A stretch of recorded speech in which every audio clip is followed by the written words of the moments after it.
1400 سال پہلے قرآن کی یہ آیت نازل ہوئی، یا ایھا الذین آمنوا کتب علیکم الصیام کما کتب علی الذین من قبلکم لعلکم تتقون۔ اے ایمان والو، تم پر روزے فرض کیے گئے جیسا کہ تم سے پہلی امتوں پر فرض کیے گئے تھے، تاکہ تمہارے اندر تقوی پیدا ہو جائے۔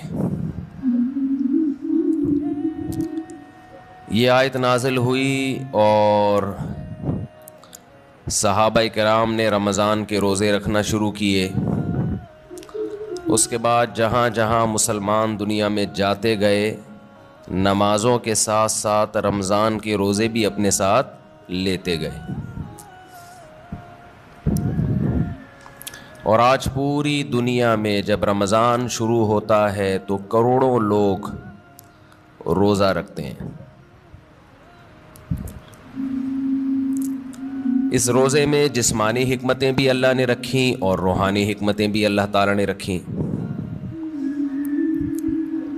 جسمانی حکمتیں، یہ جسم کی زکوٰۃ ہے، آپ کو اللہ تعالیٰ روزوں کی برکت سے صحت عطا کرتے ہیں، بہت ساری بیماریوں سے نجات مل جاتی ہے۔ اور روحانی برکتیں کیا ہیں؟ انسان کے لیے دنیا میں سب سے مرغوب چیز خوراک ہے۔ خواہشات کی دو قسمیں ہوتی ہیں، ایک خواہشات وہ ہوتی ہیں جن کا آپ کی باڈی سے تعلق ہے، جو باڈی کی نیڈ ہیں۔ ایک خواہشات وہ ہوتی ہیں جو اوپر کی خواہشات ہیں، لگژری لائف، گاڑی بنگلہ، اچھی ڈریسنگ، دیکھنے میں اچھا نظر آؤں، عزت ہو سوسائٹی میں، دولت ہو میرے پاس۔ یہ جو پہلی قسم کی خواہشات ہیں نا، جو آپ کی باڈی کی نیڈ ہے، یہ بہت ڈینجرس ہوتی ہیں۔ یہ تین قسم کی خواہشات ہیں، ایک کھانے کی خواہش، پینے کی خواہش، اور ایک جنسی خواہش جسے کہا جاتا ہے، مرد اور عورت کی ایک دوسرے کی طرف اٹریکشن۔ یہ تینوں قسم کی خواہشات ہماری باڈی کی ریکوائرمنٹ ہے، یہ جسم کی چاہت ہوتی ہے۔ یہ خواہشات پوری نہ ہو تو ہماری باڈی متاثر ہونا شروع ہو جاتی ہے۔ اچھا، کچھ خواہشات ہوتی تو باڈی کی ہیں، وہ نیچرل نہیں ہیں۔ خواہشات تو سمجھ گئے نا کتنی قسم کی ہوتی ہیں؟ دو قسم کی نا، ایک باڈی کی ریکوائرمنٹ، باڈی کی نیڈ، اور ایک باڈی کی نیڈ نہیں ہے، یعنی جسم کا تقاضا نہیں ہے، بلکہ وہ ہماری جسم سے ہٹ کے خواہشات ہوتی ہیں۔ جیسے لگژری لائف ہے نا، ہر آدمی چاہتا ہے میری لائف کیسی ہو، لیکن ایسا نہیں ہوتا کہ لگژری لائف کی آپ کے پیٹ کو کوئی بھوک لگ رہی ہو، وہ خواہش پوری نہیں کریں گے تو باڈی کو کوئی نقصان ہو رہا ہو۔ جو باڈی کی نیڈ ہے نا، جیسے کھانا پینا، یہ تو اگر نہیں کریں گے تو باڈی مسلسل تڑپتی رہے گی، مسلسل احتجاج کرتی رہے گی، اور ان خواہشات کو پورا کرنا بھی ضروری ہے۔ نہیں کریں گے تو بالآخر باڈی آہستہ آہستہ ڈیمیج ہونے کی طرف جائے گی اور مر جائیں گے ایک دن۔ آپ کو اگر گدا نہیں ملتا سونے کے لیے، اچھا، انہی باڈی کی خواہشات میں ایک نیند بھی ہے، ہم چار قسم کی خواہشات شامل کر لیتے ہیں۔ نیند ہے، کھانا پینا، اور جس کو جنسی خواہش کہتے ہیں۔ یہ اتنی ڈینجرس ہوتی ہیں، جیسے نیند کی خواہش کو آپ دیکھ لو، اب گدے پہ سونا یہ باڈی کی نیڈ نہیں ہے، یہ کیا ہے؟ ایک لگژری لائف انسان گزارنا چاہتا ہے، اس کا تقاضا ہے کہ میرا گھر اچھا ہو، ایئر کنڈیشن روم ہو، اور ٹائلیں لگی ہوئی ہوں، اور فانوس لگے ہوئے ہوں۔ لیکن جب آپ کو نیند آئے گی تو جو گدے پہ سونے کے عادی ہیں ان کو فرش پہ نیند نہیں آئے گی، لیکن چونکہ نیند آپ کی باڈی کی نیڈ ہے، ایک وقت آئے گا کہ باڈی کہے گی میں نے سونا ہے سونا ہے سونا ہے سونا ہے، آپ کہیں گے میرے پاس سونے کے لیے گدا نہیں ہے، نہیں سو سکتا نہیں سو سکتا نہیں سو سکتا، بالآخر پھڈا ہوتے ہوتے جو باڈی کی نیڈ ہے نا وہ غالب آ جائے گی، لگژری جو آپ کی ایک چاہت ہے اس پہ باڈی غالب آ جائے گی آپ کی، اور آپ کانٹوں پہ بھی سو جاؤ گے۔ جس کو نیند نہ آتی ہو نا اس کو جاگنے دو، بول تو نہیں سوئے گا، دیکھو اس کا باپ بھی سوئے گا پھر، کیونکہ یہ خواہشات دماغ پر مسلط ہو جاتی ہیں، کیونکہ ضرورت ہے، نہیں تو مرے گا، نہیں سوئے گا تو کیا ہوگا۔ ایک ہفتہ کھائے پیے بغیر انسان زندہ رہ سکتا ہے، میڈیکل سائنس کہتی ہے، ایک ہفتہ سوئے بغیر زندہ نہیں رہ سکتا، اس لیے یہ اللہ مسلط کر دیتے ہیں کہ تیرا باپ بھی سوئے گا۔ تبھی آپ نے دیکھا ہوگا ڈرائیونگ کے دوران ڈرائیور سو جاتا ہے، حالانکہ اس کا سونے کا بالکل موڈ نہیں ہوتا، اور ایسا سوتا ہے کہ اپنے ساتھ سارے پیسنجر کو بھی ہمیشہ کے لیے سلا دیتا ہے۔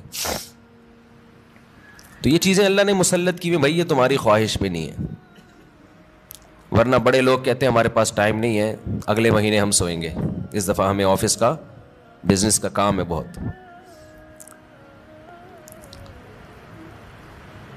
تو یہ جو جسمانی خواہشات ہیں نا، جسمانی خواہشات، ان سے ہاتھ کھینچنا آسان کام نہیں ہے،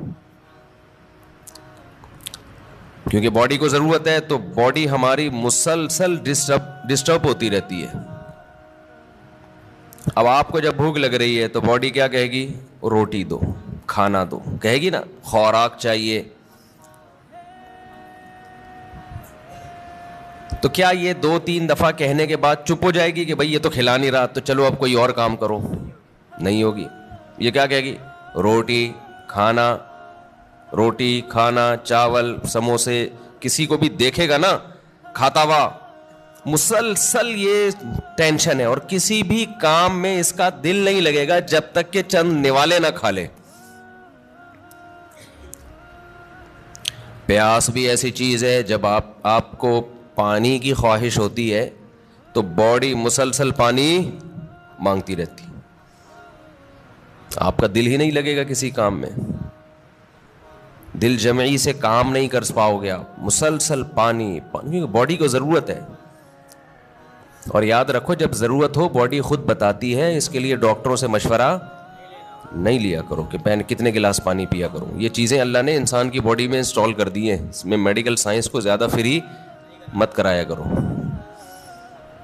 کھا بھی لیں پی بھی رہے ہیں، ڈاکٹر صاحب سے پوچھیں کتنے گلاس پیوں، جتنے کی چاہت ہے وہ باڈی خود بتا دے گی۔ ہاں اگر باڈی صحت مند ہے اور کوئی الٹے سیدھے کام نہیں کر رہے، بعض دفعہ آپ کوئی الٹا کام کر رہے ہوتے ہو جس سے پھر باڈی دھوکہ دیتی ہے، جیسے جو لوگ چائے زیادہ پی رہے ہیں، کافی، تو کیفین کیا کرتی ہے کہ پیاس کا احساس ختم کر دیتی ہے، پیاس بجھا دیتی ہے، اور باڈی سے پانی پیشاب بنا کے نکال دیتی ہے۔ ایک طرف پانی کی کمی ہو رہی ہے، دوسری طرف اس کمی کی کو پورا کرنے کے لیے باڈی کو جو احتجاج کرنا چاہیے باڈی وہ احتجاج نہیں کر رہی، تو پھر پانی کا پھر مشورہ ڈاکٹر صاحب سے لینا پڑے گا، کیونکہ پھر باڈی آپ کا جو جسم ہے نا وہ اس کی کھوپڑی گھوم جاتی ہے اس کو پتہ ہی نہیں چلتا کہ کب پانی کی ضرورت ہے کب پانی کی ضرورت نہیں ہے۔ تو نیچرل لائف جس کی ہوگی اس کی باڈی بتاتی رہے گی کتنا پانی چاہیے۔ جیسے کولڈ ڈرنک پینے سے پیاس بجھ جاتی ہے نا، تو پیاس تو وقتی بجھتی ہے لیکن پانی کی جتنی کمی پوری ہونی چاہیے وہ ہوتی نہیں ہے۔ تو یہ میں جو اصول بتاتا ہوں یہ ان لوگوں کے جو تمیز سے زندگی گزار رہے ہیں، ایسا نہیں سارا دن چائے کے کپ پھونکتے رہتے ہیں، کافی سارا دن پیتے رہتے ہیں۔ تو کیونکہ کافی اور چائے یہ نیچرل نہیں ہے، ہماری قدرتی غذا کا حصہ بول لو بھائی نہیں ہے۔ یہ تو بات کی ایجاد ہے کہ وہی کیفین باڈی میں جاتی ہے تو بلڈ کا سرکولیشن بڑھا دیتی ہے، تھوڑا ایکٹیو ہو جاتے ہو آپ، تو یہ مصنوعی ایکٹیونیس ہے، یہ کوئی سچی مچی میں جسم میں طاقت نہیں آتی ہے، سمجھتے نہیں۔ جیسے ایک ہوتی ہے کیفین، ایک ہوتی ہے نکوٹین۔ نکوٹین سگریٹ میں نا اور گٹکے میں، تمباکو میں، وہ ذرا اوپر کی چیز ہے، کیفین تھوڑی نیچے کی چیز ہے۔ تو فلسفہ دونوں کا سیم ہی ہے، وہ ذرا زیادہ ڈینجرس ہے، نیکوٹین ہے، تمباکو اور سگریٹ، وہ بھی وہی کام کرتی ہے. چائے ذرا کمزور چیز ہے، اس لیے اس کا وہ نقصان نہیں ہے، اس کا سگریٹ کا نقصان زیادہ ہے. پھر اس میں دھوئیں شوئیں بھی ملا لیں تو اور پھر اور باڈی آپ کی سارے وٹامنس دھوئیں سے کیا ہو جاتے ہیں، پورے ہو جاتے ہیں. تو ابھی ایک بہت باریک لڑکا آیا، سگریٹ پیتا تھا نا، اتنا باریک، اس کی شادی ہونے والی ہے. میں نے کہا دھواں نکلے گا، یہ رسک نہیں لینا آپ. ایک تو آپ اپنی صحت دیکھو، اور سگریٹ کے کس طرح سے پھونک رہے ہو، تو جو اندر جا رہا ہے، جو ان پٹ ہوتا ہے آؤٹ پٹ وہی ہوتا ہے نا.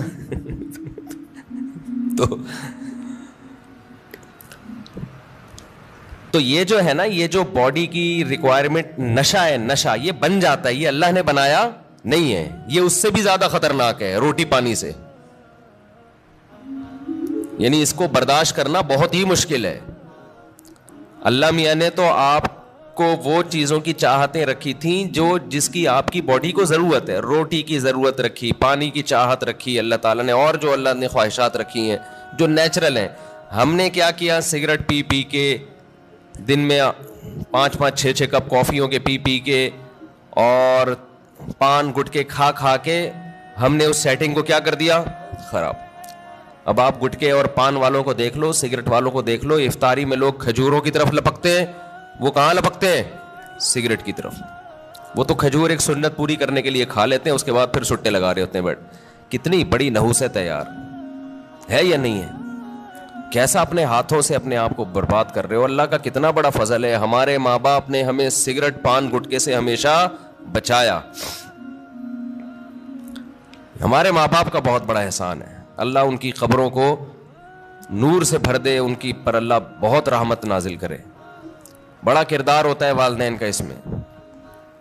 بالکل بچوں کو قریب نہ جانے دو. ہم تو ایک دفعہ، مجھے یاد ہے میں نے ایک دفعہ سگریٹ پی تھی چھپ کے، وہ بھی ایسے کہ ہمارے ایک رشتے کے تایا لگتے تھے، وہ پیتے تھے، رشتے کے تایا، دور کے تایا.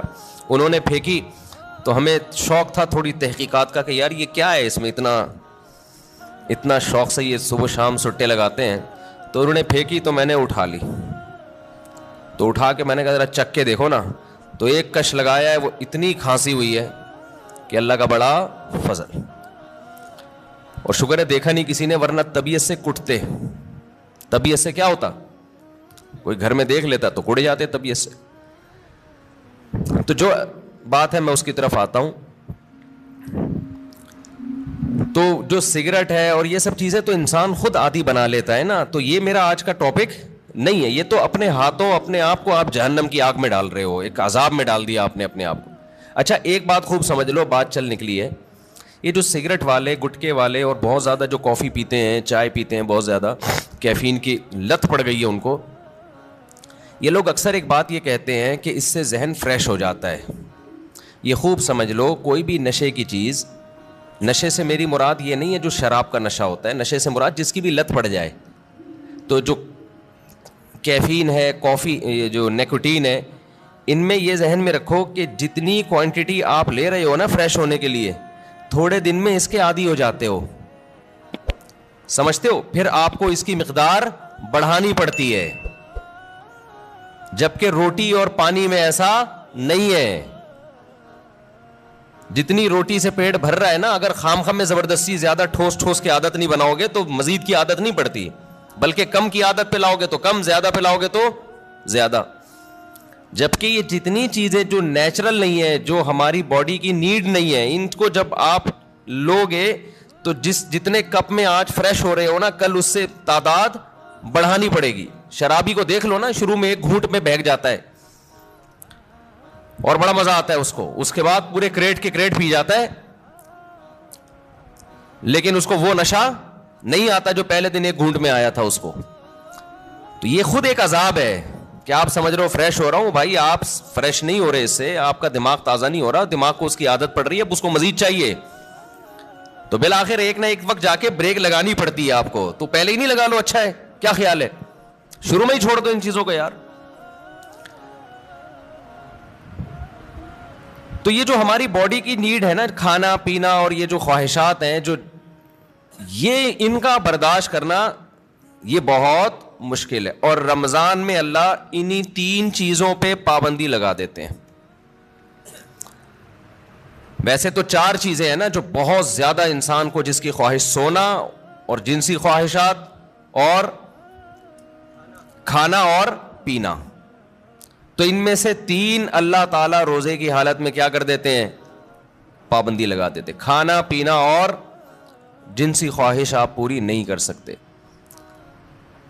سونے پر اللہ پابندی نہیں لگاتے, یہ اللہ کی رحمت ہے. اللہ چاہتے تو رمضان میں سونے پر بھی پابندی لگا دیتے.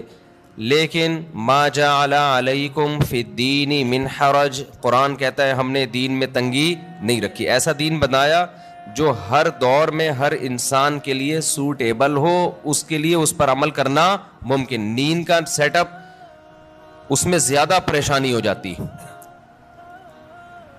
اور عین ممکن ہے صحت کو نقصان ہونا بھی شروع ہو جاتا.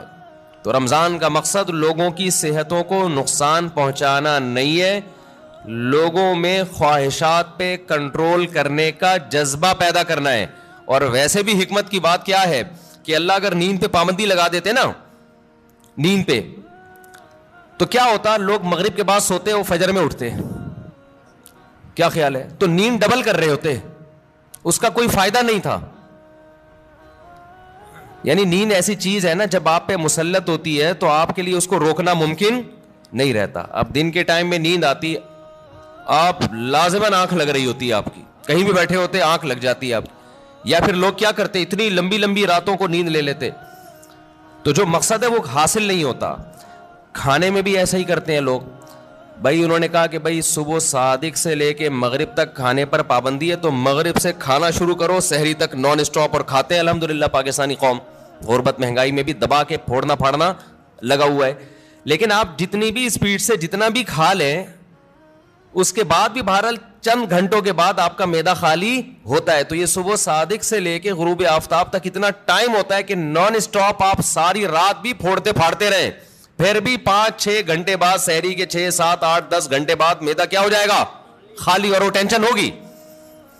نہیں آ رہی بات سمجھ میں میرا خیال ہے. تو اللہ میاں نے ہم سے نا یہ قربانی دلوائی ہے رمضان میں کہ تھوڑا منہ کو کیا کرو, کنٹرول. سب سے بڑا مسئلہ ہم نے علماء سے سنا ہے کہ جس آدمی کا اپنے منہ پہ کنٹرول نہیں ہے, باقی کسی خواہش پہ وہ کنٹرول نہیں کر سکتا. اور یہ بالکل درست بات ہے. دیکھو دنیا میں 2 قسم کے فلسفے ہیں, اس پر تو غیر مسلم اور مسلم سب کا اتفاق ہے کہ انسانیت کو کامیابی کی طرف لے جانا چاہیے, ہے یا نہیں؟ بھائی امریکہ بھی یہی بات کرتا ہے, انسان کو کس طرف لے کے جاؤ, کامیابی. جاپان والے بھی کہتے ہیں بھائی ایک سکسیسفل نیشن بننا چاہیے ہمیں, کامیاب بننا چاہیے ہمیں. اور اسلام بھی یہی کہتا ہے. لیکن غیر مسلموں کے ہاں کامیابی نام ہے خواہشات کے پورا ہونے کا. آپ کی تمام خواہشات پوری ہو رہی ہیں تو آپ ایک کامیاب انسان ہیں. سمجھتے ہو کہ نہیں سمجھتے ہو؟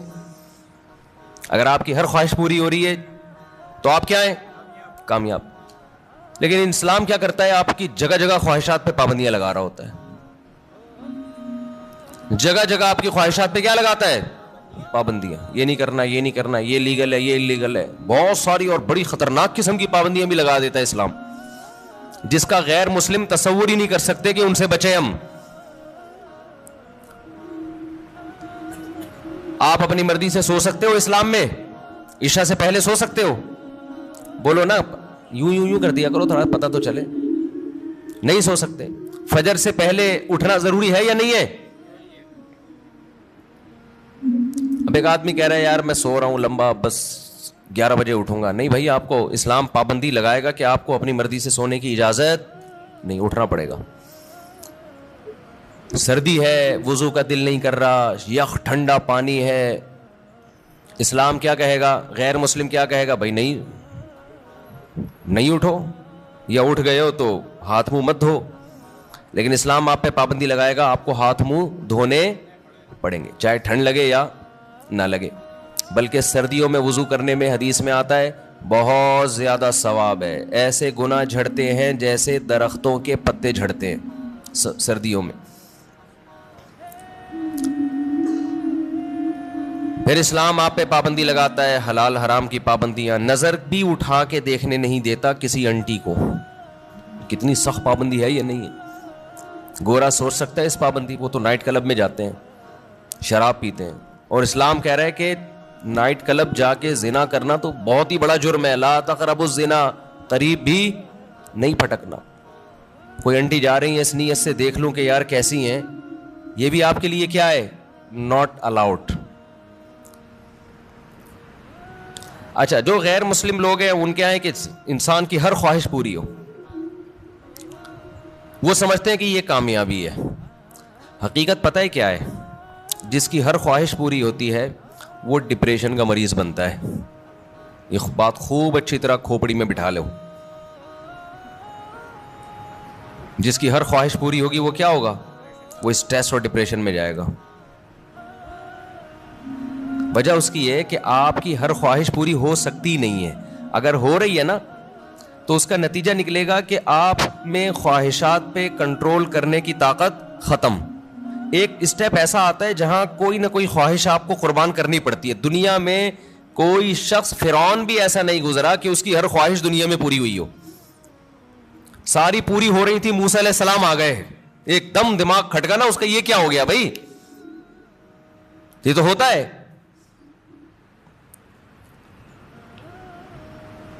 جتنی بھی آپ کے اندر خواہشات ہیں نا, پوری کرتے رہیں, کہیں نہ کہیں آ کے قدرت کی طرف سے بیریئر کھڑے ہو جاتے ہیں آپ کی راہ میں, اور آپ خواہشات پوری کرتے کرتے یوز ٹو ہو چکے ہوتے ہو. آپ کو خواہشات پہ کنٹرول کرنے کی عادت نہیں رہتی. پھر آپ جاتے ہو اسٹریس میں, ڈپریشن میں, اور چیخو پکار, مار دھاڑ. جیسے جو بچے زیادہ لاڈ پیار میں پلتے ہیں وہ بچے شور شرابہ زیادہ مچاتے ہیں.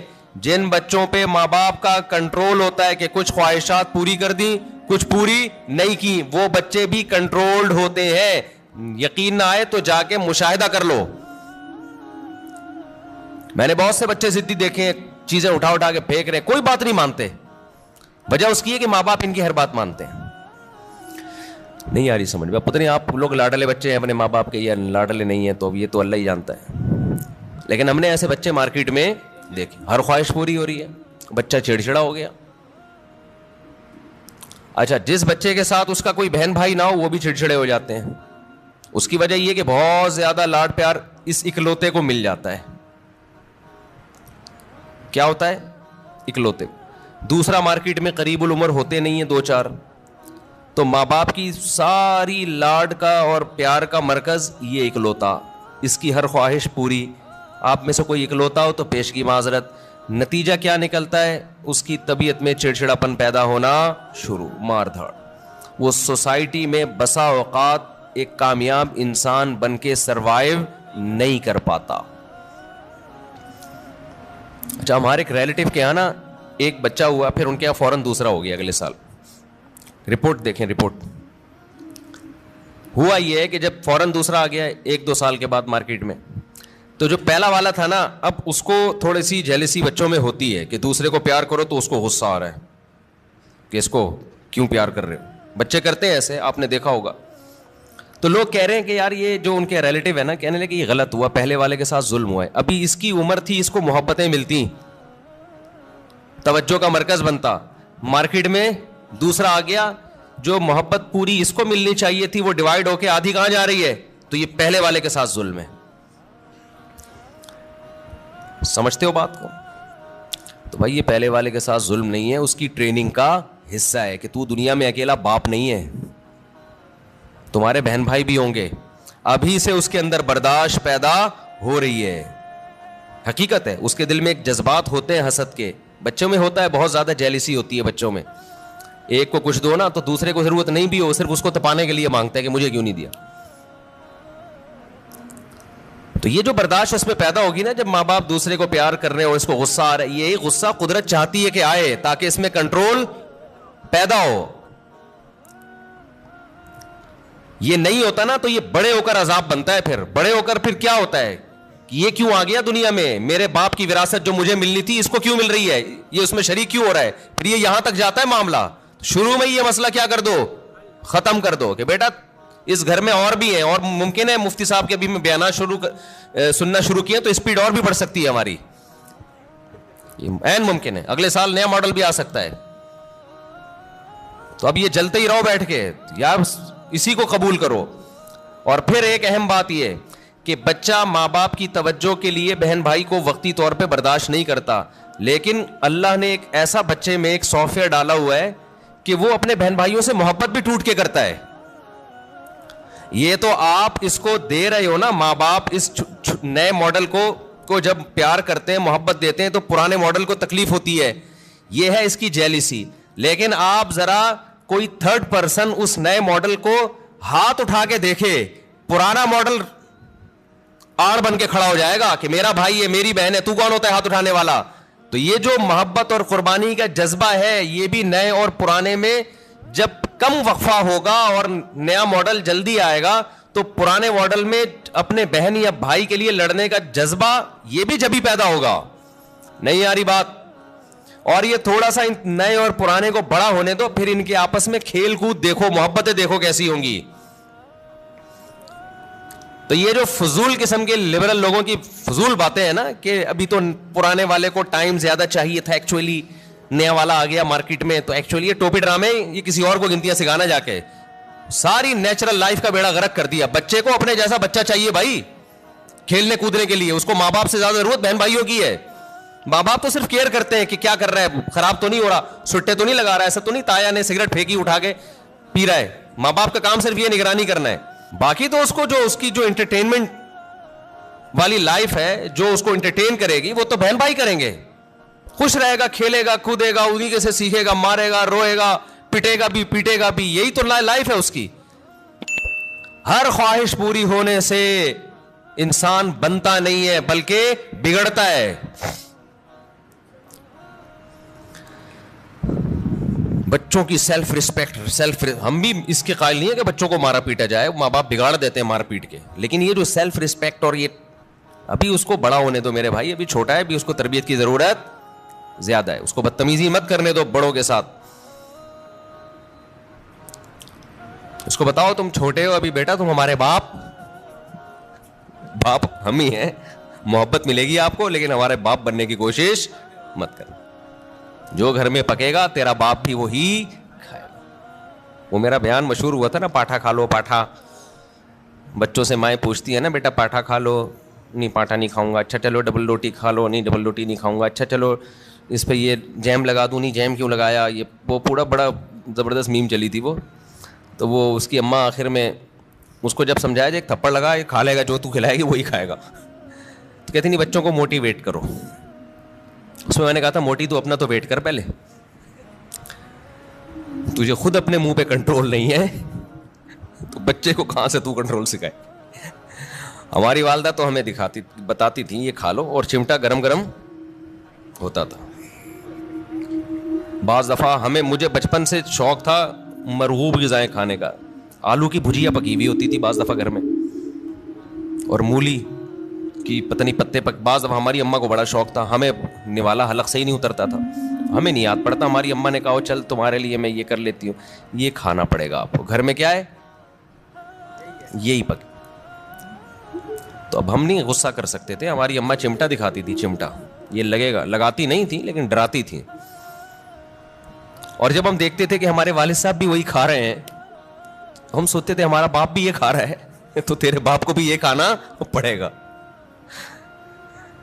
اور یہ ذہن میں رکھو, یہ جو خواتین پریشان ہوتی ہیں ایکچولی بچے کی غذائی ضرورت پوری نہیں ہو رہی, بچہ ایکچولی وہ جو آلو کی بھجیا پکی ہے وہ کھا نہیں رہا, تو ایکچولی اس سے منرلز کی کمی, بچے میں کوئی کمی نہیں ہوتی. اتنا زیادہ ضروری نہیں ہے کھانا پینا جتنا بنا لیا لوگوں نے. بڑھے گا وہ, اس کا باپ بھی بڑھے گا. یہ جو قد بڑھتا ہے نا, ڈاکٹروں سے ہم نے پوچھا ہے, کہتے ہیں بھائی یہ جس کا بڑھنا ہے نا اس کو کم کھلاؤ گے تو بھی جائے گا وہ اوپر. جس کا نہیں بڑھنا نا, جس کے باپ دادا ہی سارے چھوٹے چھوٹے سے ہوں, تو جینز میں ہی اس کے قد نہیں ہے, تو اس کو آپ کتنے بھی پراٹھے کھلا دو, مرغیاں کھلا دو, دودھ پلا دو, وہ اس کا باپ نہیں بڑھا تو یہ کہاں سے بڑھے گا. سمجھتے ہو, اکثر بتاتا ہوں نا, ایک آدمی نے ایک چھوٹے سے قد کی خاتون سے شادی کر لی تو بچے بڑے ہی نہیں ہو رہے تھے, تو وہ خاتون کھلا رہی ہیں بچوں کو, بیٹا کھا لو بڑے ہو جاؤ گے. کہتا ہے یہ بڑے نہیں ہوں گے, یہ اور چھوٹے ہوں گے, ان کے ساتھ کے پودے لایا تھا وہ بڑے ہو گئے ہیں, یہ اتنے کے اتنے ہی ہیں. تو یہ نا بچوں کے کھانے پینے کو زیادہ سروں پہ مسلط مت کیا کرو, کچھ نہیں ہوتا. اچھا کھلاؤ بھلے تھوڑا کھائیں, آج تھوڑا کھائیں گے بھوکے رہیں گے, اگلے ٹائم پہ خود ہی چھین چھین کے کھائے گا پھر وہ. تو یہ بازاری چیزیں نہیں کھانے دو بس بچوں کو. جتنی بازاری چیزیں ہیں نا, میں نے تو تجربے کیے ہیں بچوں کے اوپر, اپنے ہی بچوں پہ. جب بازاری چیز کھلائی بیمار ہوئے اور بچا کے رکھا فٹ فاٹ. اچھا میرا ایک بیان تھا, اس کی میں وضاحت کر دوں. میرا ایک بیان تھا, اس میں نے یہ بتایا کہ میں نے اپنے 2 بچوں پہ 6 مہینے تجربہ کیا ہے. 6 مہینے تک میں نے ان کو بازار کی کوئی چیز نہیں کھانے دی. گھر میں دیسی گھی پہ روٹی لگا, چینی دیسی گھی اور روٹی کھلاتا تھا, اور دودھ اور انڈا. 6 مہینے انہوں نے گزارے. میرا خیال ہے 3 یا 4 سال کی ایج تھی ان کی. ایک کی 4 سال ہوگی, ایک کی 3 سال ہوگی, ایک کی 4.5 سال ہوگی, اس طرح سے. پوری سردیاں آ کے گزری ہیں, ایک چھینک بھی نہیں آئی, ورنہ سردیاں آتے ہی بچے بیمار ہونا شروع ہو جاتے ہیں نا. صرف کیا کھلایا ہے؟ دودھ, دیسی گھی, روٹی, چینی اور ہاف بوائل انڈا. بہترین تھے. اچھا جیسے ہی 6 مہینے گزرے ہیں, یعنی سردیاں آ کے بھی گزر گئی ہیں, ایک دن ہلکی سی کھانسی ہلکی سی ہوئی ہے, تو یہ بنفشہ شہتوت گرم پانی میں ڈال کے 1 چمچ پلا دیا ان کو. وہ اس کے بعد وہ بھی نہیں ہوئی, رات کو سونے سے پہلے نا. بہترین 6 مہینے گزارے انہوں نے, کوئی بیماری نہیں, کوئی چھینک نہیں, کچھ بھی نہیں. 6 مہینے کے بعد کیا ہوا ہے کہ کوئی ریلیٹو آئے, انہوں نے بسکٹ کھلا دیے, اور اسی کے بعد طبیعت خراب ہو گئی. پہلے تو پیٹ خراب ہوا, پھر کسی نے کولڈ ڈرنک پلا دی, پھر یہ ہوا, پھر وہ وغیرہ وغیرہ وغیرہ. مجھے اندازہ ہو گیا کہ یہ جو بچوں کی صحت کا مسئلہ ہے نا, گھر کی چیزیں کھلاؤ گے تو ایک دم بہترین صحت رہے گی. اچھا اس پہ میرے کچھ لوگوں نے اعتراض کیا کہ لو بھائی مفتی صاحب چینی کھلا رہے ہیں بچے کو, چینی کون سی کوئی نیچرل ہے؟ نہیں آ رہی بات سمجھ میں؟ یعنی ہم چینی کھلائیں, چینی تو خود نقصان دہ ہے. تو یاد رکھیں, میں نے کبھی نہیں کہا کہ چینی بہت فائدہ مند چیز ہے. میرا مقصد یہ ہے کہ ایک نقصان دہ چیز ہم نے کھلائی, پھر بھی نقصان نہیں ہوا, باقی نقصان دہ چیزوں سے بچا لیا. ورنہ بہتر تو یہ کہ چینی نہ کھلائیں آپ. چینی کون سی کوئی آب زمزم تو دھلی ہوئی مخلوق ہے؟ نہیں آ رہی مولانا سب, ان کی سمجھ میں بات نہیں آ رہی ہے. بھائی چینی جو ہے نا, چینی وہ خود بھی کوئی اچھی چیز نہیں ہے, لیکن ایک غلط چیز بھی کھلا دی, 20 غلط چیزوں سے بچا لیا, تو بھی اس کی اتنی برکتیں نظر آئی ہیں. تو اگر آپ اس سے بھی بچا لیں تو نور اللہ نارو, شہد کھلا دیں, گڑ کھلا دیں. سمجھتا ہے کہ نہیں سمجھتے ہو؟ تو بچوں کی لیکن کنٹرول کرنا پڑتا ہے. بچے کو بڑا اور زیادہ عرصہ نہیں, تھوڑے دن تک کنٹرول کرو گے تو پھر وہ عادی ہو جائے گا. تو میں یہ عرض کر رہا تھا کہ دنیا میں 2 نظریات ہیں. ایک یہ کہ انسان کی ہر خواہش پوری کی جائے تو اس سے وہ کامیاب ہوتا ہے, لیکن اسلام کیا کرتا ہے؟ جگہ جگہ خواہشات میں رکاوٹیں ڈالتا ہے.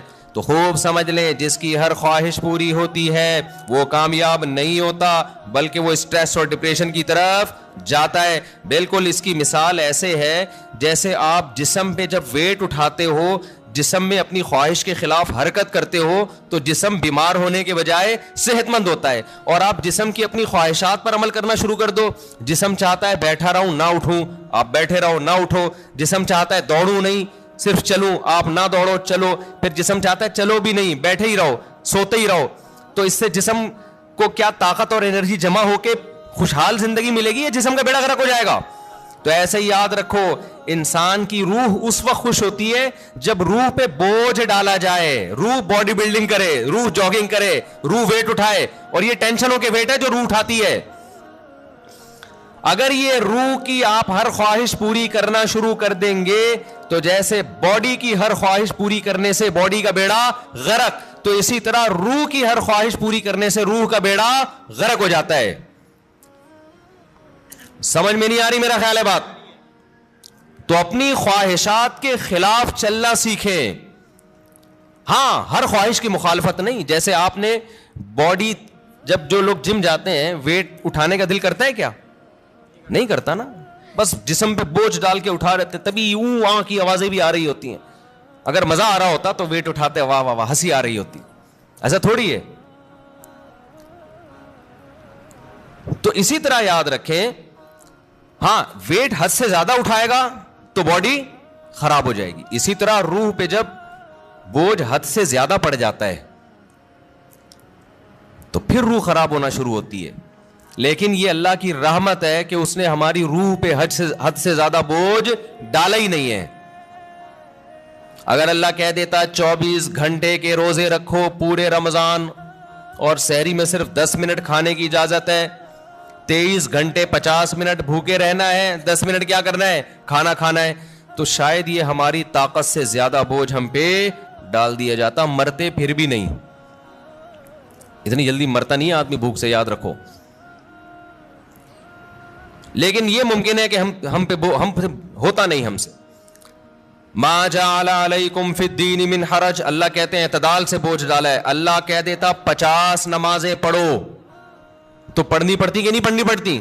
کتنی ٹینشن والا کام ہو جاتا بھائی, کتنی ٹینشن والا کام. اللہ میاں نے 5 رکھی اور وہ بھی دن کے 2 کناروں پر رکھ دی 2 نمازیں, اور صرف عصر اور مغرب ایسی ہیں جو جلدی جلدی آتی ہیں, ورنہ بڑا فاصلہ ہے ان 2 نمازوں کے درمیان.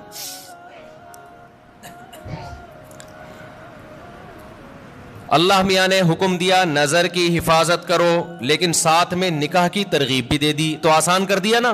اگر یہ ہوتا کہ عیسائیوں میں پادریوں کی طرح پادریوں کو حکم تھا کہ شادی نہ کرو, جیسے کہ انہوں نے خود بنایا ہوا تھا, ان کے مذہب کا نہیں تھا, لیکن دوسری طرف زنا پر بھی پابندی, تو ڈپریشن میں جاتے کہ نہیں جاتے؟ اللہ میاں نے کہا بھائی نظر کی حفاظت کرو, اور یہ بھی ہمارے فائدے کے لیے. اگر اللہ حکم دیتے نظر کی حفاظت نہ کرو لیکن صرف زنا سے بچو, تو زنا سے بچنا بہت مشکل ہو جاتا, کیونکہ جو برائیوں میں پڑتے ہیں نظر کی حفاظت نہیں کرتے ان کے لیے زنا آسان ہو جاتا ہے, اور جو نظر کی حفاظت کرتے ہیں ان کے لیے زنا مشکل ہوتا ہے. تو یہ بھی ہمارے فائدے کے لیے حکم دیا کہ بھئی ایسا کام ہی مت کرو کہ اس کی طرف تمہاری برائی کی طرف توجہ جائے تمہاری. اللہ میاں نے حکم دے دیا ماں باپ کی اطاعت کرو, فرما برداری کرو, لیکن اس کی بھی ایک لمٹ رکھ دی, ایک حد رکھ دی. یعنی کوئی ایسا حکم نہیں ہے جو ایسا بوجھ ہم پہ ڈالا جا رہا ہو جو ہمارے بس میں ہو ہی نہیں. سود کو حرام قرار دے دیا لیکن مزاربت اور شرکت کو جائز قرار دے دیا. آپ کسی کو لون دے کے متعین نفع لیتے ہو کہ 1 لاکھ پہ 2,000 روپے 5,000 حرام ہے, لیکن ایسا نہیں کہ پابندی لگا دی. اللہ نے کہا یہی 1 لاکھ روپے دو, جو پروفٹ ہوگا اس میں شرکت کر لو. سمجھ میں آ رہی ہے بات؟ جو پروفٹ ہوگا اس میں کیا کر لو بھائی, تجھے جتنا پروفٹ ہوگا اس میں اتنے فیصد میرا. اب وہ گھنا بن کے پروفٹ بتانا پڑے گا اس کو. اور جو سرمایہ دار لوگ ہیں نا وہ پروفٹ بتانا نہیں چاہتے, وہ کہتے ہیں ہم آپ کے 1 کروڑ سے جتنا بھی اٹھائیں آپ کو اتنا ملے گا بس. اسلام کہتا ہے نہیں بھائی, پیسہ اس کا لگ رہا ہے تو اس کو بتاؤ تو صحیح کتنا کما رہا ہے تو. ابے 1% بھی دو گے نا آپ. دیکھو آپ نے زید کو 1 کروڑ روپے دیے, زید کو کہا تو 1 کروڑ سے جتنا بھی کمائے گا نا بے شک مجھے 1% دے دے, لیکن پرسنٹیج ہونی چاہیے 1%. اس کا فائدہ کیا ہوگا؟ وہ 1 کروڑ پہ آپ کو 1 لاکھ دے گا نا, آپ کو فوراً پتہ چل جائے گا وہ کم بخت 99 لاکھ کما رہا ہے. سمجھ میں آ رہی ہے بات؟ سود خور یہ وہ اپنا پروفٹ بتانا نہیں چاہتا. 1% بھی دے گا نا آپ کو یہ تو پتا چل جائے گا نا, جب 1% 1 لاکھ ہے تو اس کا مطلب باقی 99 کتنا ہے؟ وہ 99 لاکھ ہے. اس کا مطلب یہ گھنا میرے 1 کروڑ سے 99 لاکھ کما رہا ہے اور مجھے کتنا دے رہا ہے؟ 1 لاکھ. لیکن اگر سودی نظام ہوگا, آپ نے زید کو 1 کروڑ روپے دیے, آپ نے کہا مجھے ہر مہینے 1 لاکھ دے دینا, تو کتنا کما رہا ہے مجھے اس سے غرض نہیں ہے. وہ 1 لاکھ روپے لا کے دے گا, آپ گلے ملیں گے, شکریہ ادا کریں گے, کتنا نیک آدمی مجھے 1 لاکھ روپے دے رہا ہے, اور وہ بھی روتے ہوئے دے گا یار کاروبار کا تو بیڑا ہی غرق ہو گیا, لیکن میں تجھ سے وعدہ کیا 1 لاکھ لے لے. آپ کا دل چاہے گا اس غریب کو 2 کروڑ اور دے دوں میں, الو بناتا رہے گا, آپ کو بے وقوف بناتا رہے گا. لیکن اگر پرسنٹیج کے حساب سے ہوگا تو آپ نے جب زید کو 1 کروڑ دیے, آپ لوگ کو سمجھ میں ہی نہیں آ رہا, تو بزنس کہاں سے کرو گے جو تمہاری سمجھ میں اتنی باتیں نہیں آ رہی. مجھے لگ رہا ہے آپ کے چہروں سے کہ جو میں کہہ رہا ہوں اوپر سے گزر رہا ہے آپ کے. زید کو آپ نے 1 کروڑ روپے دیے, آپ نے کہا مجھے جتنا پروفٹ ہوگا اس میں 1% چاہیے. وہ 1 لاکھ روپے لے کر آیا تو آپ سمجھ جاؤ گے یہ کم بخت کتنے کما رہا ہے؟ 99 لاکھ. اب اس کو رونے کی اجازت, وہ رونے کا بہانہ نہیں کرے گا, اور آپ کو اس سے مانگو گے بھی کہ جو جتنا پروفٹ ہوا ہے مجھے دکھاؤ, تاکہ پتہ چلے کہ یہ واقعی 1% بنتا ہے کہ نہیں بنتا ہے. تو اللہ میاں نے سود پہ پابندی لگائی, مگر تجارت کو اللہ نے حلال قرار دیا. اگر اللہ سود پہ بھی پابندی لگا دیتا, مزاربت پہ بھی, شرکت پہ بھی, تو پھر ہم حرج میں پڑ جاتے, ہم تنگی میں پڑ جاتے, ہمارے لیے کاروبار کے راستے بند ہو جاتے. لیکن اللہ نے ہمارے لیے دین میں تنگی نہیں رکھی بلکہ آسانی رکھی ہے. سمجھتے ہو کہ نہیں سمجھتے ہو؟ تو اسی طرح اللہ میاں نے لیکن بوجھ ڈالا ہے ہمارے اوپر. یہ نہیں کہا کہ بالکل فری سٹائل کی زندگی گزارو گے, کوئی ٹینشن ہی نہیں ہوگی. یہ کامیابی نہیں ہے, ٹینشنیں اٹھانی پڑیں گی. بہت ساری ٹینشنیں لگا دی اللہ میاں, اور اس ٹینشن سے فائدہ کیا ہوتا ہے کہ ہماری روح وزن اٹھاتی ہے, جس سے روح ٹینشن سے بچتی ہے, روح صحت مند ہوتی ہے, اور روح ڈپریشن اور اسٹریس کی طرف جانے سے بچ جاتی ہے. تبھی آپ کو مسلمانوں میں خودکشی کا ریشو دوسری قوموں کی نسبت کم نظر آئے گا. مسلمانوں میں ڈپریشن کے مریض دوسری قوموں کی نسبت کم نظر آئیں گے, حالانکہ ڈپریشن والے کام مسلمانوں میں بہت زیادہ ہیں. مسلمان غیر مسلم ایک ڈپریشن پالنے کے لیے تیار نہیں, مسلمان 4 ڈپریشن کی بات کرتے ہیں. آئی بات سمجھ میں؟ ہم مسقط میں تھے تو ہمارے بہت سے علماء اپنی اپنی فیملیوں کے ساتھ آئے تھے, بیگمات کے ساتھ آئے تھے. تو ایک مولانا صاحب نئے نئے پہنچے, تو وہ میزبان نے ان سے پوچھا مجبوری ساتھ میں ہے یا بغیر مجبوری کے آئے ہیں؟ میں نے کہا یہ کیا کہہ رہے ہیں؟ پھر پتہ چلا بیگم کو پیار سے کیا کہتے ہیں, یہ مجبوری. تو بڑا زبردست لفظ تھا ان کا بھائی, کیونکہ جب مجبوری ساتھ میں ہوتی ہے تو پھر گھر سے زیادہ دیر باہر نہیں رہ سکتے, آپ بتانا پڑتا ہے. جو بغیر مجبوری کے آیا وہ تو جہاں مرضی جائے. جب مجبوری کے ساتھ آئے ہیں تو بیگم پوچھے گی, مجبوری پوچھے گی, بھائی اتنی دیر سے کیوں آ رہے ہو, آپ کہاں گئے ہوئے تھے؟ مفتی صاحب کے ساتھ. اچھا, جو لوگ اپنی مجبوریوں کے ساتھ آئے تھے نا, ان سب کی مجبوریوں کو یہ بڑی فکر تھی کہ ہمارا میاں, ہمارے جو میاں ہیں مفتی طارق مسعود کے ساتھ تو نہیں بیٹھے ہوئے گئے. سب کو یہ ایسا لو یہ 2-4 مجبوریاں اور پال لیں ہمارا شوہر, ان کو یہ سب کو ڈر تھا. تو مسلمان کے پاس ٹینشن کے مواقع بہت ہیں, پھر بھی ٹینشن نہیں لیتا. یہ غربت اور مہنگائی آپ تھوڑی دیر کے لیے انگریزوں کو دے دو تو خودکشی کے لیے میرے بھائی رجسٹریشن فارم کیا ہو جائیں گے, ختم ہو جائیں گے. ہمارے والے حکمران 1 ہفتے کے لیے ان کو ادھار دے دو, آپ سچی مچی کے تو نہیں لیں گے, صرف ادھار دے دو آپ ان کو کہ 1 ہفتے بعد واپس لے لیں گے. 1 ہفتے میں ایسا بیڑا غرق ہو جائے گا, کوئی کھمبا ان کا بجلی کا باقی نہیں بچا ہوگا. ان کے یہاں تو کھمبے ہوتے نہیں, انڈر گراؤنڈ ہی ہوتا ہے سب کچھ. یہ ہم ہیں, ٹھیک ہے نا. ڈالر کہاں سے کہاں پہنچ گیا, میں تو کبھی سوچتا ہوں تو تھوڑی ڈپریشن شروع ہو جاتی ہے, پھر میں سوچتا ہی نہیں کہ مریں گے تو ویسے ہی سب کیا ہو جائے گا, ختم. ہمارے تو اصل آخرت ہے نا. جو دیکھو دال پانی اللہ نے جو موٹی موٹی ضرورتیں وہ تو اللہ ویسے ہی پورے. اور پاکستان کا تو حال ایسا ہے کہ بچپن سے سنتے آ رہے ہیں کہ بینک کرپٹ ہونے جا رہا ہے. پاکستان کا ایسا اللہ کے ساتھ اللہ کا معاملہ ہے, بچپن سے مہنگائی بڑھ رہی ہے. مجھے یاد ہے وہ دور میں بہت چھوٹا تھا, روٹی 4 آنے کی ملتی تھی, 1 روپے کی 4 روٹیاں. جب 8 آنے کی ہوئی تو سب چیخ اٹھے کہ روٹی ڈبل ہو گئی بھائی. 1 روپے کی 4 روٹیوں کے بجائے اب 1 روپے کی کتنی ملیں گی, 2 روٹیاں. لوگ چیخ اٹھے تھے مہنگائی بڑھ رہی ہے. پھوڑنا اسی حساب سے لگا ہوا تھا, اسی. پھر روٹی 1 روپے کی ہوئی, پھر 5 روپے کی ہوئی, پھر 10 روپے کی ہوئی, اب پتہ نہیں کتنے کی چل رہی, 35. استغفر اللہ. میرے یہاں مہمان آتے ہیں نا تو چائے منگواتا ہوں میں ہوٹل سے. اب ہمارے دماغ میں وہ چند سال پہلے کی چائے تھی, پتہ نہیں 10 روپے کا کپ تھا, 15 روپے کا کپ تھا. میری کھوپڑی میں وہی گھوم رہی ہے, مجھے کیا پتا اتنی اسپیڈ سے حساب خراب ہو گیا. مہمان آ رہے ہیں, لے آ یار 4 چائے لے آ, 5 چائے لے آ. اچھا وہ گارڈ جو ہے نا, وہ جو خادم بل بنا کے دیتا ہے, مجھے لگتا تھا یار یہ کچھ زیادہ ہی, پتہ نہیں خود تو نہیں اس نے اپنے کئی مہمانوں کے الگ سے کھانچے کھولے ہوئے اس نے. ایک دن میں نے کہا یار اتنے تو مہمان میرے نہیں آئے جتنے تم بل بنا رہے ہو. اس نے کہا استاد جی 60 روپے کا کپ ہے چائے کا, 60 روپے. ابے میں نے کہا اتنے کا تو کپ نہیں آتا جس میں چائے ڈالی جا رہی ہے. تو مجھے تو خیال ہوا میں نوٹس لگا دوں کہ مہمان لوگ اپنی چائے اپنے ساتھ لے کے آئیں گے. بھی یہ کوئی مذاق تھوڑی ہے یار, ملنے بھی ہم سے آؤ, چائے بھی کون پلائے, کام بھی تمہارا ہو, چائے ہم پلائیں. خیر اتنا بھی ایسا نہیں ہے, انشاءاللہ پلا دیں گے, لیکن یہ کہ یہ ہے تو فکر کی بات نا.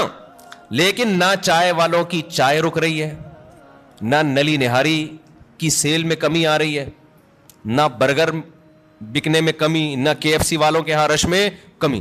میں تو لوگوں پہ حیران ہوتا ہوں, لوگ بات کر رہے ہوتے ہیں نا میرے سامنے, دوست احباب بھی, یار مفتی صاحب مہنگائی نے کمر, ایسے کھجا رہے ہوتے ہیں, مہنگائی نے کمر توڑ دی یار, اتنا مہنگا ہو گیا کھانا, اب تو روٹی خریدنے کی طاقت ختم ہو گئی. پھر تھوڑی دیر چلے یار نہاری کھانے چلتے ہیں ذرا, چلے مجھ صاحب نلی نہاری کا پروگرام ہو جائے. یہ ہر ایک کا حال ہے. ایسا لگتا ہے کہ اتنی کرپشن اور اتنی مہنگائی کے باوجود برکت کہاں ہے, وہ بھی اللہ نے ہمیں ہی دی ہے. لوگوں کے چہرے کھلے ہوئے ہیں ماشاءاللہ, پیٹ بھرے ہوئے ہیں, ہوٹل کے باہر جاؤ ایسا لگتا ہے فری میں بانٹ رہا ہے, پاؤں رکھنے کی جگہ نہیں ہے. مہنگے سے مہنگے ہوٹل جاؤ وہاں بھی یہی حال ہے. میں نہیں کہہ رہا کہ جو غریب ہیں وہ ختم ہو گئے ہیں, نہ, جو بیچارے سفید پوش غریب ہیں ان کے گھروں کے حالات بہت خطرناک ہیں, لیکن اللہ کا شکر ہے ان حالات میں بھی بہت سو کو اللہ بہت اچھا کھلا رہا ہے. تو بھائی مسافر خانہ ہے نا یار, اور کیا کرنا ہے, کھا پی لو, سونے کی جگہ مل گئی, مہنگائی گئی تیل لینے, ٹھیک ہے نا. ہماری زندگی کا جتنا کوٹا ہے ہمارے مرنے سے پہلے انشاءاللہ ہم پورا کر کے جائیں گے. اگلی نسل کا بیڑا غرق ہوگا, وہ اگلی نسل جانے, وہ ہمیں کیوں بھائی, اللہ اس کو بھی کھلا دے گا. پھر اگلی نسل کا کام ہے کہ وہ ووٹ اچھے لوگوں کو دے. ہم تو اس نسل کو بھگت رہے ہیں. ہم نے اتنے بڑے بڑے جرم کیے, ایسے ایسے حکمرانوں کو اپنے اوپر مسلط کیا, پھر بھی اللہ ہمیں کھلا رہا ہے. شاید اگلی نسل یہ جرم نہ کرے تو ان کو تو اور اچھا کھلائے گا اللہ تعالیٰ. یعنی ایسا لگ رہا ہے اللہ ہمارے گناہوں کو بھی اتنی سزا نہیں دے رہا جتنی بنتی ہے, ورنہ جو ہم لوگ کی حرکتیں ہیں نا اس کے حساب سے سزا بہت زیادہ بنتی ہے ہماری.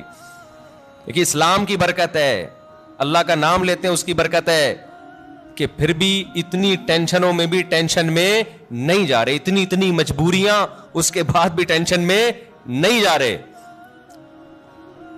اور یہاں سوسائٹی پہ, ریاست پہ بوجھ نہیں ہوتا, عوام کا بوجھ ہوتا ہے گھر کے سربراہ پہ.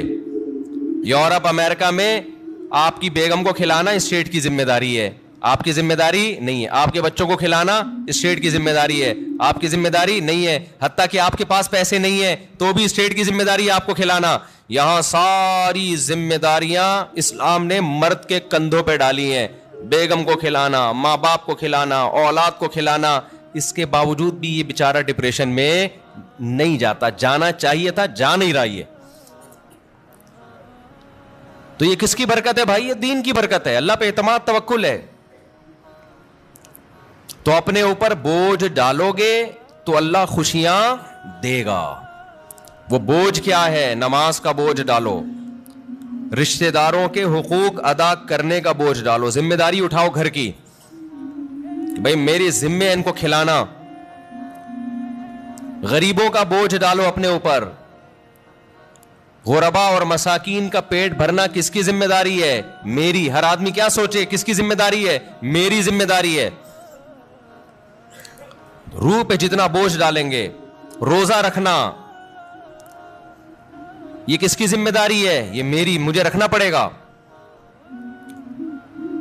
ہم بچپن میں دیکھتے تھے, تصور نہیں تھا روزہ چھوڑنے کا. اب لوگ کیا کر رہے ہیں, اللہ کی خاطر چند گھنٹے بھوک اور پیاس برداشت نہیں ہو رہی. تم یہ دیکھو حکم کس کا ہے, کتنے بڑے بادشاہ نے جو تمہیں پورے سال کھلاتا ہے. ہمارے لبرل لوگ نا اپنے آپ کو کافر پہ قیاس کرتے ہیں, یار انہوں نے مذہب سے بغاوت کر کے اتنی ترقی کر لی تو ہمیں رمضان کے روزوں کی کیا ضرورت ہے. بھائی انہوں نے مذہب سے بغاوت کے ساتھ خدا سے بھی بغاوت کی ہے, یہ ذہن میں رکھو. خدا اپنے باغیوں کو معاف نہیں کرتا, یہ تو دارالامتحان ہے. لا یغررک تقلب الذین کفروا فی البلاد, قرآن کہتا ہے جو اللہ کے نافرمان ہیں ان کی زمین میں عیش و عشرت دیکھ کر تم کبھی بھی متاثر مت ہو, یہ تمہیں دھوکے میں نہ ڈال دے.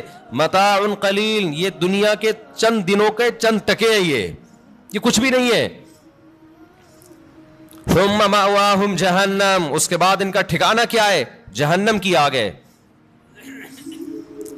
تو ابھی سے نیت کر لے, رمضان میں انشاءاللہ بھرپور طریقے سے روزے رکھیں گے, ایک روزہ بھی ضائع نہیں کریں گے.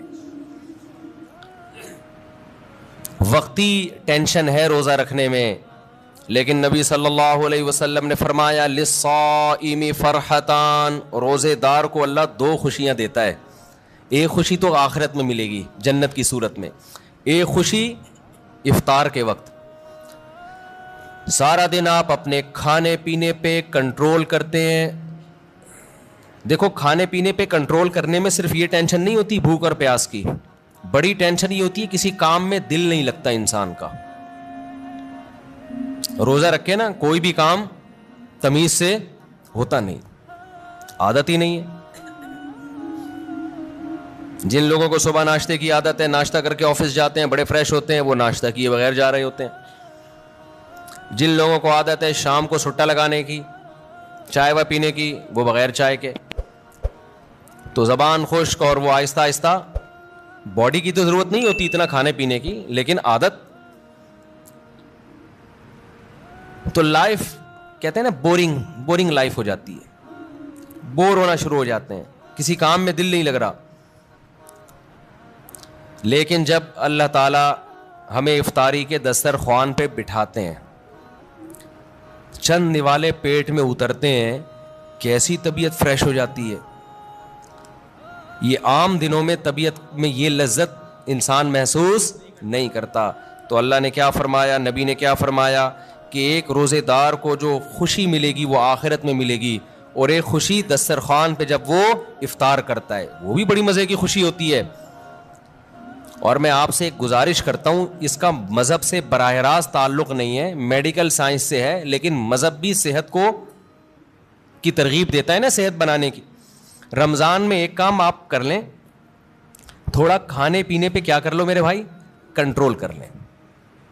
ہوتا یہ ہے کہ صبح سحری سے لے کے رات تک مغرب تک جب ہم بھوکے پیاسے رہتے ہیں، ہماری باڈی کا فیٹ ختم ہونا شروع ہوتا ہے، باڈی نتھرنا شروع ہوتی ہے، جسم کی زکوٰۃ نکلنا شروع ہوتی ہے، جسم فریش ہونا شروع ہوتا ہے.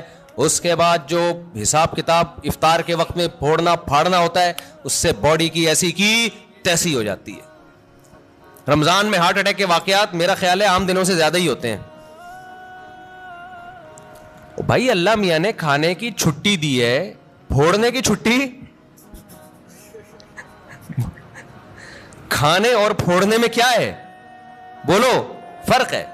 نبی صلی اللہ علیہ وسلم نے فرمایا بدترین برتن جس کو بھرا جائے نا وہ انسان کا پیٹ ہے. کوئی برتن فل بھرا ہوا اللہ کو اتنا برا نہیں لگتا جتنا انسان کا پیٹ برا لگتا ہے اللہ کو. میں نہیں کہہ رہا کہ حرام ہے زیادہ کھا لیں آپ، حلال حرام کی بات نہیں ہے، ناپسندیدہ شریعت کی نظر میں بہرحال ہے، حرام نہیں ہے. اب آپ کہیں گے بھوکے پیاسے بھی کھانے بھی نہیں دے رہے اللہ میاں، ابھی بھی پابندیاں لگا رہے. اللہ پابندی نہیں لگا رہا، لگا کھا لو، پھوڑ دو، جتنا پھوڑنا پھوڑ دو، پڑے ہوئے خود ہی ہو گئے نا، پھوڑ دو، حرام نہیں ہے لیکن پسندیدہ کام نہیں ہے. تو رمضان میں آپ اپنے آپ کو عادی بنا سکتے ہیں کم کھانے کا، اچھا کھانے کا. میں بھی سموسے پھوڑتا ہوں، پکوڑے پھوڑتا ہوں، لہذا میں آپ کو یہ کہوں کہ سموسے نہ کھائیں، پکوڑے نہ کھائیں، یہ غلط ہو جائے گا. جب میں کھانے لگوں گا میرے گھر والے میرا ہی بیان چلا دیں گے کہ آپ خود لوگوں کو بول رہے ہو کہ سموسے مت کھاؤ اور خود کیا کر رہے ہو، کھا رہے ہو. لہذا میں ایسی بات کیوں کروں جو میں خود نہیں کر رہا. لیکن ہم سب مل کے عزم کر لیتے ہیں آپس میں کہ تھوڑا کیا کریں گے، کنٹرول. میں بھی کوشش کروں گا. اب گھر والے کہیں گے بیان دیکھو، میں کہا میں نے کوشش کا وعدہ کیا تھا، تو کوشش ہی تو ہو رہی ہے کہ میرا ہی بیان مجھے ہی سنایا جا رہا ہے. کوشش کی جا سکتی. سموسے بھی کھا لیں اعتدال سے. میں نے بہت دیکھا ہے لوگوں کو افطاری میں بہت زیادہ پھوڑتے ہیں، مسائل کھڑے ہو جائیں گے آپ کے لیے. شربت پہ شربت پیے جا رہے ہیں، چینی کے نا پیے جا رہے ہیں، کولڈ ڈرنک پہ کولڈ ڈرنک پیے جا رہے ہیں. اچھا کمال کی بات یہ کہ افطاری میں طبیعت سے پھوڑتے ہیں، پھر نماز کے بعد آ کے کھانا کھاتے ہیں. یہ آج تک کم از کم میری کھوپڑی میں یہ چیز نہیں آئی ہے کہ اب کھانا کیسے کھا رہے ہو یار. یا تو ایک کھجور سے روزہ افطار کیا ہوتا ہے، نماز پڑھ کے آگے کھانا کھاتے ہیں. یہ بہت جگہ ہم نے دیکھا ہے، افطار پارٹیوں میں بھی ہوتا ہے. پہلے افطار پارٹی میں کیک، پیسٹریاں، سموسے، پکوڑے اور چکن اور کیا کچھ ہوگا، وہ کھانے کے بعد چلو جی اب جماعت سے نماز پڑھے, اب کھانا لگا ہوا ہے. اب مجھے کہہ رہے تھے وہ کھانا لگا دیا. کھانا یہ کیا کھایا ہم نے بھائی؟ ایک آدمی نے کم از کم 6 سموسے کھائے ہیں اور اتنے پکوڑے کھائے ہیں, تو اب کھانا کیا؟ تو لوگ کہتے ہیں کھانا روٹی سالن کو کہا جاتا ہے اور چاول کو کہا جاتا ہے. یہ جو ہم نے کھایا ہے کھانے سے پہلے, جو نماز سے پہلے افطاری میں, یہ روٹی سالن نہیں تھا. یہ سموسے, پیسٹریاں, پکوڑے اور پتہ نہیں رول اور کیا کیا چیزیں آ رہی ہیں, یہ تو وہ تھا.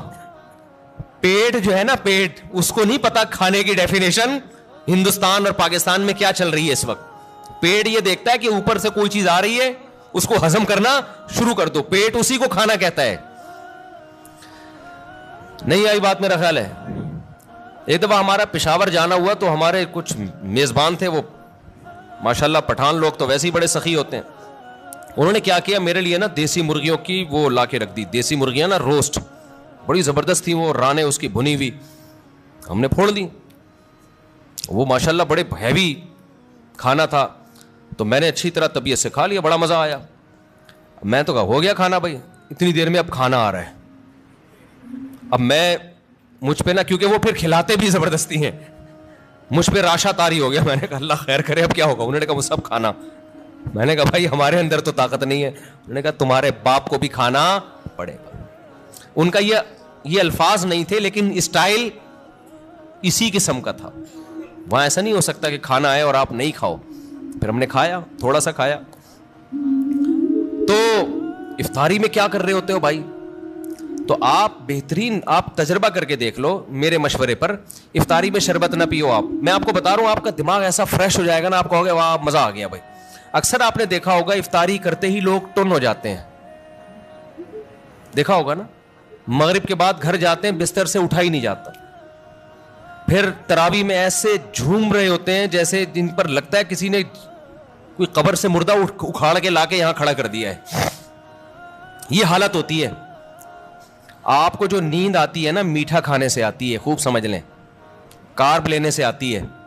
آپ اپنی خوراک میں کاربوہائیڈریٹ کو کم کر دیں, آپ فریش بھی ہوں گے, نیند بھی نہیں آئے گی, جسم کو طاقت پوری ملے گی. آپ افطاری میں تجربہ کر کے دیکھ لیں, میٹھے میں صرف کھجور کھائیں آپ افطاری میں, اس سے نیند نہیں آئے گی.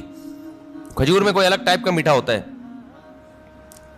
آپ نے افطاری میں شربت نہیں پینا, آپ نے افطاری میں روٹی چاول نہیں کھانے, تھوڑے سے کھا لیں آپ, زیادہ نہیں کھائیں. کھجور کو فوکس کریں آپ, جو چنے کی چاٹ وغیرہ ہے نا اس کو فوکس کریں, وہ کھائیں, پیٹ بھی بھر جائے گا آپ کا. سفید چنا نہیں آتا اور کالا چنا, اس کی کوئی مزے کی چاٹ یا لوبیا کی چاٹ بنا کے وہ پھوڑ دیں آپ, پیٹ بھی بھرے گا آپ کا. لیمن پی لیں, لیمن, لیمو کا تھوڑا سا, بے شک تھوڑی بہت چینی ڈال, وہ بغیر وہ اس کے پیا نہیں جاتا, شہد ڈال دیں اس میں تو زیادہ اچھا ہے, وہ پی لیں آپ اپنے خرچے پہ. یہ سارے کام اپنے خرچے پہ کرنے ہیں, ایسا نہ ہو مجھے فون کر رہے ہو ہم نے آپ اتنا کچھ انتظام کر لیا ہے پیسے بھجوا دیں. تو کھجوریں پھوڑ دیں آپ افطاری میں, اور چاٹ واٹ سے پیٹ بھر لیں آپ, یہ چنے کی چاٹ وغیرہ سے نا, دہی بڑے وغیرہ سے, اس سے پیٹ بھر لیں آپ. تو آپ کو نیند نہیں آئے گی, آپ فریش ہو جاؤ گے, طاقت بھی پوری ملے گی آپ کو. اور یہ جو افطاری کر کے ٹن سے گھوم رہے ہوتے ہیں نا, اور تراویح میں بھی ادھر ادھر جھوم رہے ہوتے ہیں, یہ کیفیت آپ کی نہیں ہو. تو اس رمضان میں کوشش کر لیں روٹی چاول تھوڑا کم کر دیں, میٹھی چیزیں تھوڑا کم کر دیں. ہاں میٹھے میں کھجور کھا لیں آپ, اس سے انشاءاللہ کچھ نہیں ہوگا بلکہ فائدہ ہی ہوگا.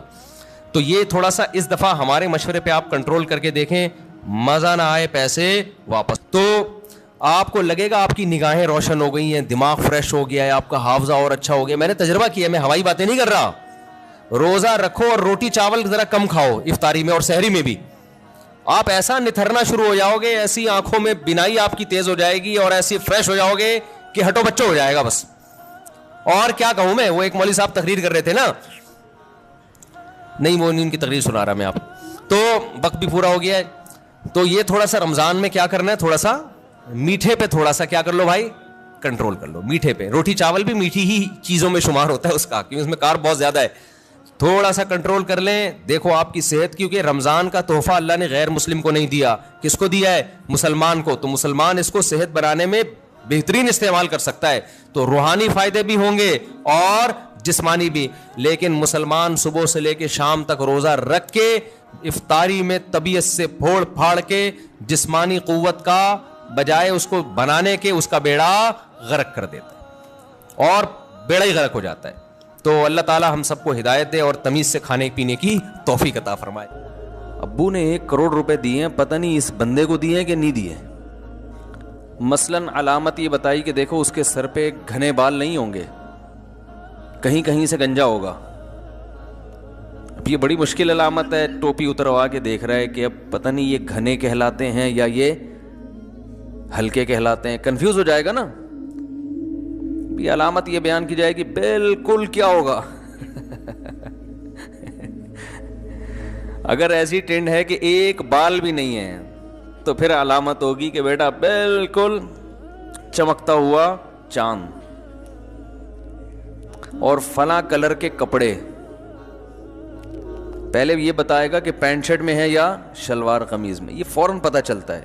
شلوار قمیض والے بھی بہت سارے گنجے گھوم رہے ہوتے ہیں, تو شلوار قمیض کا کلر بتائے گا, ایج بتائے گا, بھائی دیکھو بچہ نہیں ہے اتنی عمر کا ہوگا. تو ایسی واضح کہ دیکھتے ہی پتہ چل جائے. یہ سمجھ رہے ہیں نا. تو اللہ تعالیٰ بھی جب برے لوگوں کی علامتیں بیان کرتے ہیں نا کہ ان کو فالو نہیں کرنا, تو کھل کے بالکل واضح. اللہ نے یہ نہیں کہا کہ ایسے لوگوں کے پیچھے مت چلو جو جھوٹی قسم اٹھاتے ہیں.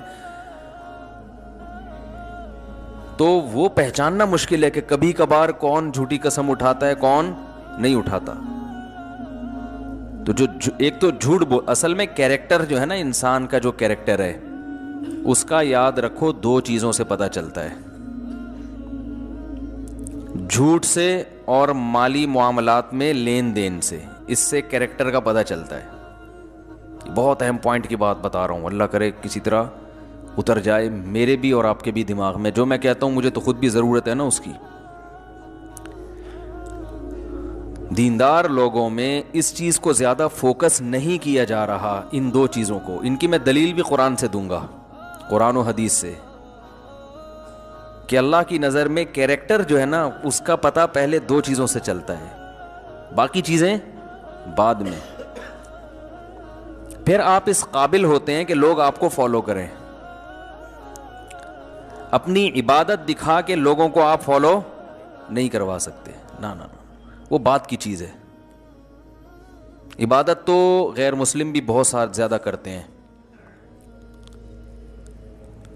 2 چیزیں ہیں, ایک مالی لین دین میں کھڑا ہو, دوسرا جھوٹ نہ بولتا ہو.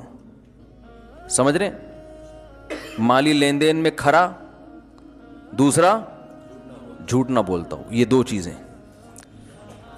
قرآن سے بھی ثابت, حدیث سے بھی ثابت. حدیث میں عملی حدیث اور قولی حدیث, جس کو فعلی حدیث. حدیث کی 2 قسمیں ہیں نا, ایک تو یہ نبی نے کچھ کہا وہ حدیث بن گیا, ایک یہ کہ نبی نے کچھ کیا تو وہ بھی کیا بن گیا, حدیث.